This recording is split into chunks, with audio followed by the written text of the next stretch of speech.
Good morning, or good afternoon, or good evening, whenever you're deciding to join us, and welcome to Virtual Sunday School. My name is Christy Heins, and I am the coordinator of Children and Family Ministries here at Geneva Lutheran Church, and I am so glad that you're joining us for this Virtual Sunday School lesson. Thank you for being here. So you can use this in a variety of ways. If you would prefer, you can have the kids in your house watch the Sunday school lesson while the grown-ups are watching the worship service, either while they watch it during the live stream or later some other time during the week. Or if you would rather, your whole family can join together and watch the Sunday school lesson, and you can do the songs and the stories and the activities all together as a family. Whatever works best for you, please use this resource as you wish. So we're going to get started, as we always do, with our warm-up song, which is Alive, Awake, Alert, to get ready for our lesson. So you can stand up and join me, and here we go. Ready? I'm alive, awake, alert, enthusiastic. I'm alive, awake, alert, enthusiastic. I'm alive, awake, alert. I'm alert, awake, alive. I'm alive, awake, alert, enthusiastic. Awesome. Feeling warmed up? You ready to go?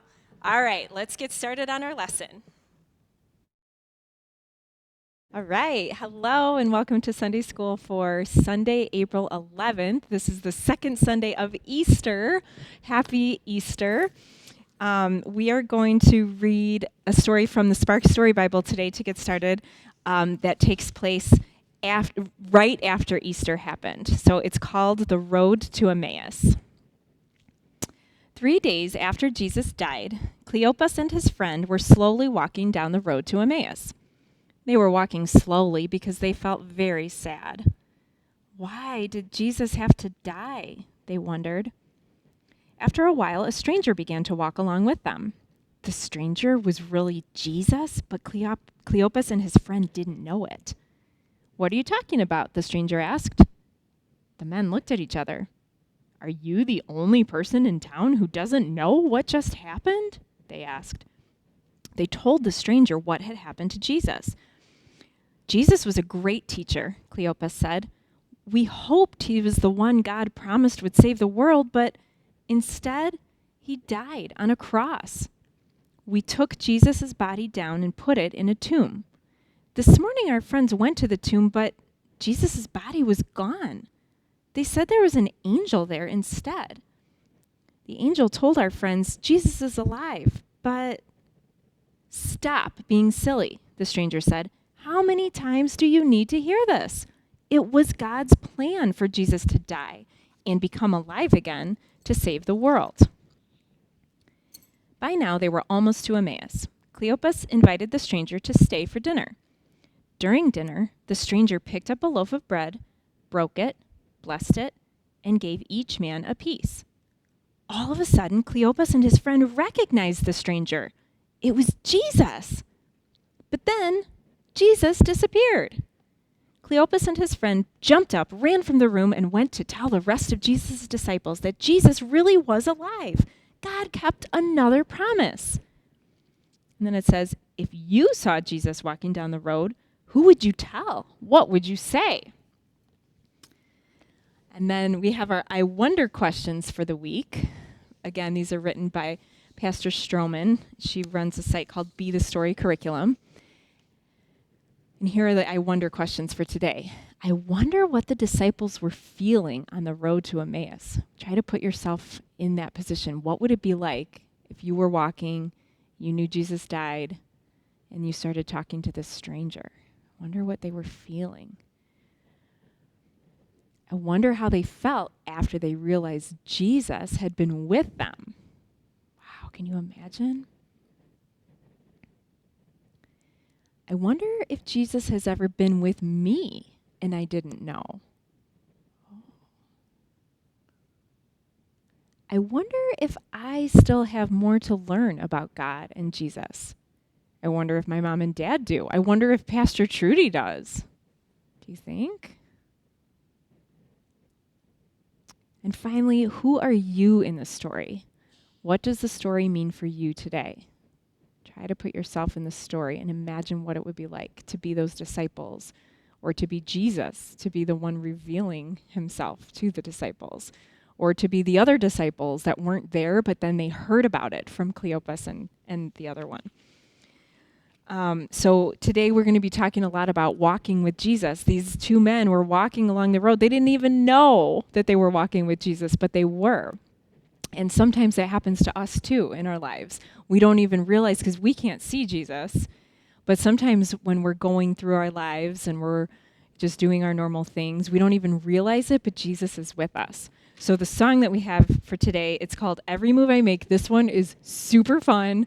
The dance moves are awesome. So watch it as many times as you want. And you got to get up right now because you're going to want to dance along to this song. Here you go. Enjoy.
Isn't that so much fun? You're going to go back and watch it again and again and do the dance? I love that. Okay, so now I'm going to read you a picture book, and it's called The Most Magnificent Thing by Ashley Spires. The Most Magnificent Thing by Ashley Spires. She makes things. He unmakes things. I don't think this is it. I don't think that's the beginning. There we go. This is a regular girl and her best friend in the whole wide world. They do all kinds of things together. They race, they eat, they explore, they relax. She makes things, he unmakes things. One day, the girl has a wonderful idea. She is going to make the most magnificent thing. She knows just how it will look. She knows just how it will work. All she has to do is make it. And she makes things all the time. Easy peasy. First, she hires an assistant. Next, they gather their supplies. They set up somewhere out of the way and get to work. Do you think that's really out of the way? Look at the people's faces. When she is finished, she steps back to admire her work. She walks around one side. Her assistant examines the other side. It doesn't look right. Her assistant picks it up and gives it a shake. It doesn't feel right either. They are shocked to discover that the thing isn't magnificent or good. It isn't even kind of sort of okay. It is all wrong. The girl tosses it aside and gives it another go. The girl tinkers and hammers and measures, while her assistant pounces and growls and chews. She smooths and wrenches and fiddles. Her assistant circles and tugs and wags. When she is finished, she stands up and takes a long look at it. Her assistant gives it a nudge with his paw. The thing is still wrong. She decides to try again. The girl saws and glues and adjusts. She stands and examines and stares. She twists and tweaks and fastens. She fixes and straightens and studies. She tries all different ways to make it better. She makes it square. She makes it round. She gives it legs. She adds antenna. She makes it fuzzy. She makes it long, short, rough, smooth, big, small. One even smells of stinky cheese. But none of them are magnificent. Her hard work attracts a few admirers, but they don't understand. They can't see the magnificent thing that she has in her mind. She gets mad. The angrier she gets, the faster she works. She smashes pieces into shapes. She jams parts together. She pummels the little bits in. Her hands feel too big to work, and her brain is too full of all the not right things. If only the thing would just work. Crunch. Uh-oh. Do you see her finger? The pain starts in her finger. It rushes up to her brain, and she explodes. It is not her finest moment. I'm no good at this. I quit. Her assistant suggests a walk. It's not much help at first. But before long, she starts to feel different. Bit by bit, the mad gets pushed out of her head. As they stroll along, she comes across the first thing she made. The bad feelings are about to start all over again. Then she notices something surprising. There are some parts of the wrong things that are really quite right. The bolts on one, the shape of another, the wheel-to-seat ratio of the next. There are all sorts of parts that she likes. By the time she reaches the end of the trail, she finally knows how to make the thing magnificent. She gets to work. She works carefully and slowly, tinkering, hammering, twisting, fiddling, gluing, painting. Her assistant makes sure there are no distractions. Ah, this is the perfect thing to ward off bears. This will stop that leak. This one's all wet. The afternoon fades into evening. Finally, she finishes. She alerts her assistant. The pair take a good long look. It leans a little to the left, and it's a bit heavier than expected. The color could use a bit of work too, but it's just what she wanted. They climb aboard and take it for a spin. They are not disappointed. It really is the most magnificent thing.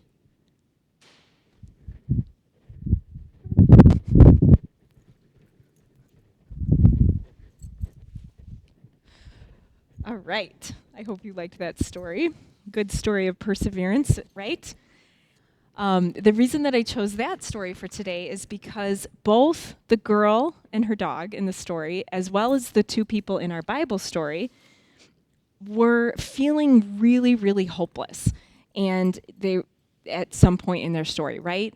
The disciples were so sad because they really felt like God had let them down. They thought that Jesus was going to save them, and then they were just so sad that he had died, and they didn't realize that he had come back alive. They didn't know that yet. And the same thing with the girl. She wanted to make this most magnificent thing, and she just got so frustrated, didn't she? And both of them, I like that both of them take a walk, too. That's another good connection between the two stories. And different things happen that kind of turn their hope around, but for both of the stories, for the characters in both of the stories. We have, obviously, the disciples find out that they've been walking with Jesus, and they can see for themselves that he really is alive again. So that changes everything for them. And then the girl and her dog, they take that walk, and she kind of sees everything in a new way when she comes back to it. And then she has hope again, and both of the stories have really happy endings. So that happens to us sometimes too. We get to points in our lives when we feel so hopeless, and we're just so down, and hopefully something can come along and turn our hope around and make us see it in a whole new way again. And we can carry this Easter story with us throughout the whole year, anytime that we're feeling down. So for the activity I have for you today, it's very simple. I don't really need to do a demonstration, but all I did was I took a piece of paper and I traced my foot. A lot of times for our activities, we've been tracing our hand. This time you get to trace your foot. It tickles a little bit, so watch out.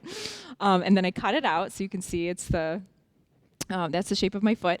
And then you can decorate it however you want. I wrote on it, Jesus walks with me, so that it can be a reminder. But maybe just the foot itself will remind you, and you can decorate it in some other way if you feel like it. But you can set this somewhere, put it up somewhere where you can always be reminded, because sometimes, like the people in the Bible story, we forget or we don't realize that Jesus is walking with us. But this can remind us that he is always with us. He's always walking with us on our journey through life, even if we can't see him, or even if we don't realize that he's there. He is.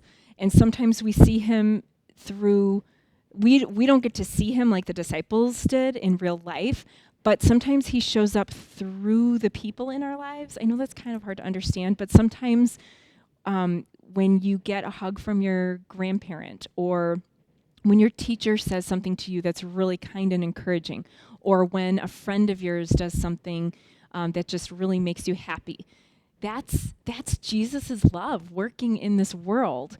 And even though they're not Jesus, they don't look like Jesus, that's him working through them to make you feel his love. So I know it's kind of hard to understand, but maybe this footprint can help you just remember that he is always with you and surrounding you with love. Okay, so we're going to close with a prayer. So get your hands ready, give me a big clap, and say, "Let us pray." Jesus, you walk beside us every day, even though we can't see you. Sometimes you are with us through a mom or dad, a grandparent, a teacher, or a friend. We know that you love us. Amen. And I just have one announcement. It's the same announcement as the last couple weeks. It's next weekend. Are you so excited? We have in-person Sunday school for the first time in over a year.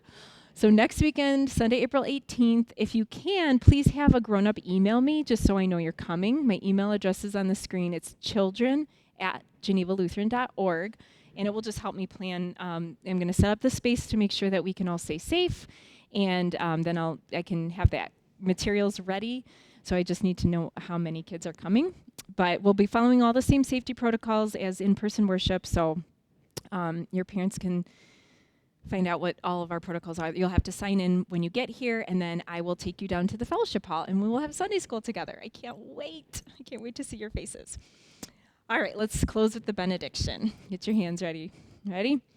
May the Lord bless and keep you. May his face shine upon you. May he always be with you and give you peace. And I say, go in peace and serve the Lord, and you say, thanks be to God. Thanks for watching Sunday School. See you next week.